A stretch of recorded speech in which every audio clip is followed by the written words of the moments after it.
मनीष कश्यप के जवाब दियल बा हमनी के मनीष कश्यप के फैन हइसन ओ उनकरा के जोन ढोणी चटे कही ओकरा के रेले खातिर हमनी के बानी बीजी बड़े मनीष भैया वही है पैसे छोड़ी के हमरा के दे दो हम चाहते तहरा ढोड़ी गाना कलाम से अश्लील भइल माने हम उनकर जवाब मेरा सुना तक में माने हम नहीं गाना छोट मान के चली कि दे उहे ढोड़ी चटबो। हां तो चटबे करम तू ढोड़ी चटबे करम चटवाई तो चाटा अपना मालिक के काहे इनकर चटियो ओकर चट सुना ना ए कंप्यूटरवा में बढ़िया गाना ना चल सकता है ना बाजी ना चली देख लो अब एगो चीज देख लो जीमा ले बोलो लो दोनों जना है मालिक हवन है गवा गावे वाला गायक हवन गाय देवरा भतारे से रोज चटवावेलू तब काहे मनीष भैया के तू बोलावेलू चाटल तो दूर हवे खाइम हम बोरी। एक मिनट लो एकरा के कहल जाई जवाब ई दल बानी से जवाब अच्छा उ चाटे कह देले त ऊपर रोगो खाए खइबे करेम खइबे करम हमनी के मनीष कश्यप के बारे में जिन गलत शरम नहीं लगा कौन ना बात चाटे वाला अच्छे बोर के खा लड़की ये तो अगर सर में नहीं खेलावत कहत आवे ना चटलावे ना चाट हम गलती कर बनी ओकर बगे भाभी भोजपुरी के नाम पर असली परोस के पूरा एथी करत रहलो कहत लोग एथी कइले बानी रख लीजिए देखिए थोड़ा इनको का रोता रे गाना गाइले बना रोवत रहन तो गाना गाइले बना गाना गाओ तो तू आके डटबो क्या रखे आपका मनीष कश्यप 9 महीने के बाद से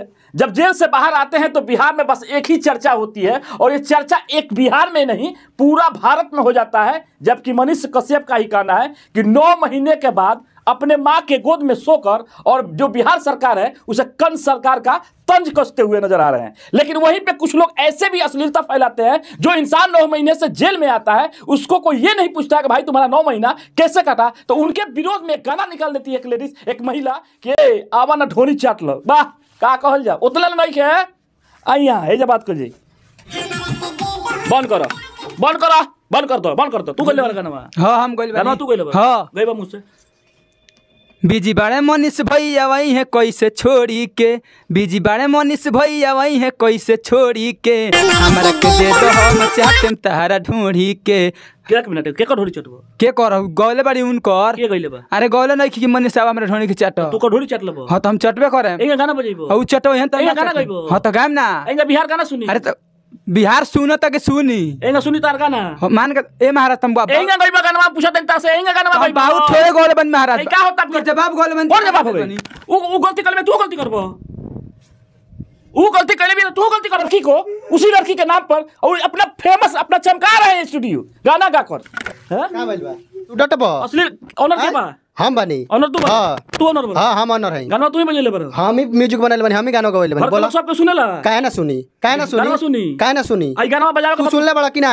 तू सुन ले बड़ा तबे न बड़ा हैं ये जब सुने तो सब लोग तो ये न बनी बड़ा धक्का धुकी करत रहलो ई में बड़ा धक्का धुकी करत रहलो कि नहीं जिला पर बड़ा धक्का धुकी करत रहलो कि एकरा करवा दला ओकरा बाद डरावा कइले बड़ा गाना गा के ये गाना बजी बिहार सुनी मनीष कश्यप के इतना बढ़िया काम कर मनीष कश्यप आइल बड़ा 9 महीने के बाद से ढोली छटवाई वाला सुने ना देखिए थोड़ा ठीक बा? मनीष कश्यप समर्थक होने के बाद से उनके साथ में अगर कोई उनके विरोध में कोई गाना गाता है कोई बोल देता है तो उनके विरोध में ये गाना गाकर सुनाएंगे गाना गायब हुआ ना हां गाना गा के जे जैसे जौवन देवता जौना पूजा समानी हुए दियाई तो मनीष कश्यप कहले भी हां तो मनीष कश्यप के हमनी के भाई हई से उनकर समर्थक हई से उनका से टकराए से पहले हमनी से टकराए के पड़ी हमनी के गायक बनी से सुना ना पहले उ गौले बिया तो उ हमनी सन के गायक बनी से तो ओकरे भाषा में हमनी के ओकरा के समझैले बनी से हां गलती कर दरो करे तो काहे ना करे माने गलती कर दिया सुनता तू खाई दरो एकदम खाएम एकदम खाएम काहे ना खाएम ओकरा बाद तू आके लइका के रुआ दला बोल बड़ा ढेर मीडिया वाला अब गाना बजाऊ केना चाहिए एकदम बाजी अब एकरा बाद जीन गई हन उनका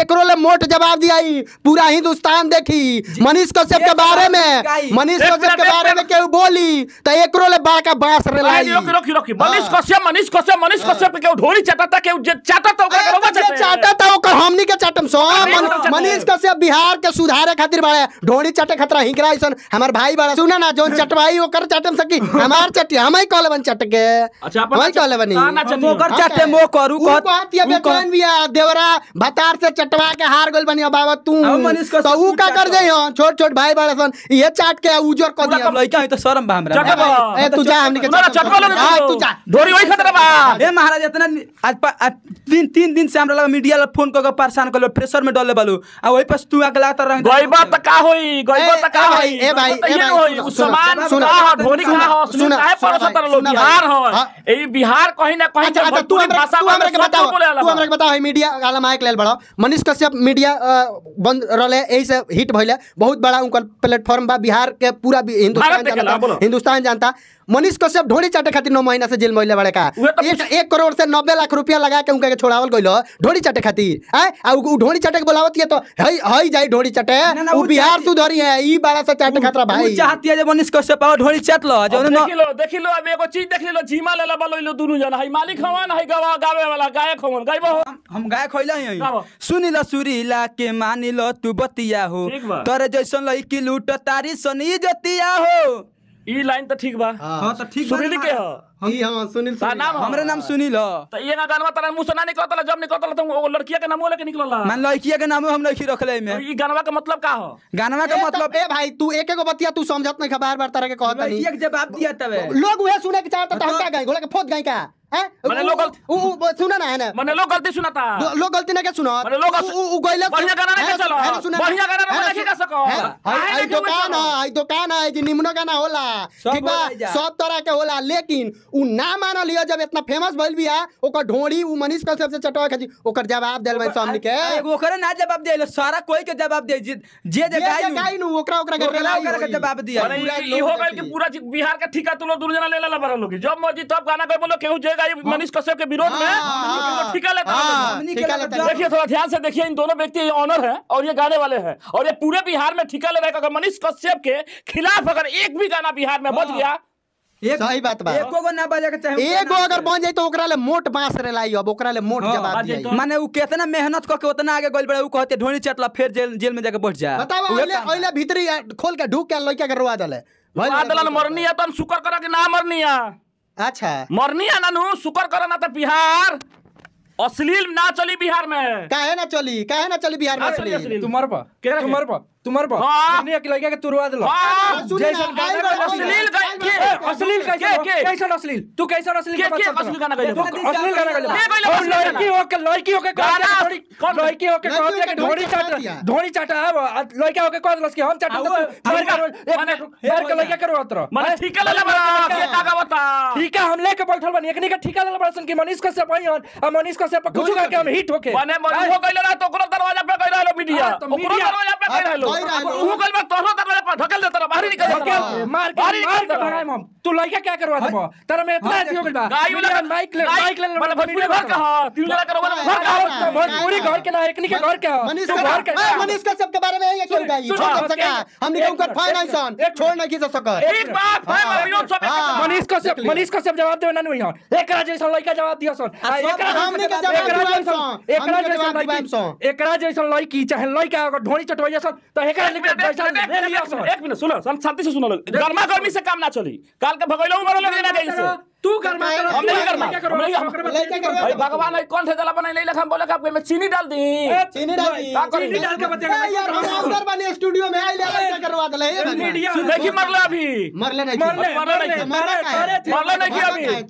काहे मरबो ये काहे मरबो जवाब देले बा कौची मरबो एगो ओकरा के जवाब हां जवाब दिया हां नेट पर फैलाई नेट पर दिया नेट पर फैलाओ, वायरल करो। पूरे लोग सुनत तो हम बिहार के तू बिहार के बात करत रह, तू घर वाला के बात करत रह, ओ लड़किया के बापा भईवा से पूछबा कि उ ढोनी चटवाई दूसरा कौन के ओकर बापा भईवा के मुंह उठा के चलता है तो लड़का हो एंगा सीधा तार के चले उघार उघार के कहत जाओ मनीष कश्यप चाट बताओ ना ओकर बापा भईवा के माने हमरा का मतलब शांति से तनी बात हम समझ लो, मान ले तनी कि उ गलती कैले भी चाहे सही कैले भी चाहे अपने आप के प्रसिद्ध प्रचार अपने आप को हाईलाइटेड करती है, तो का तू देखा था कि हाईलाइटेड करता रहा?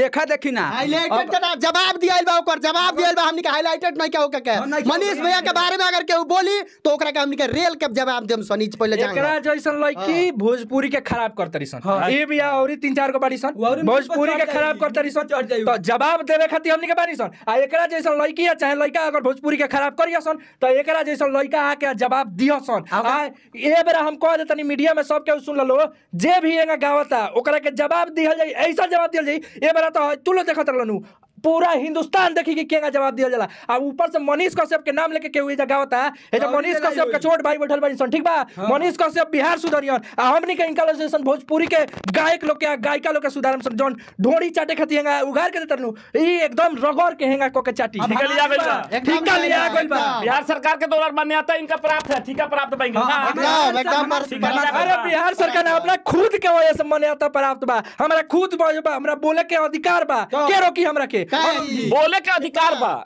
अपराधो तो बा बोले के।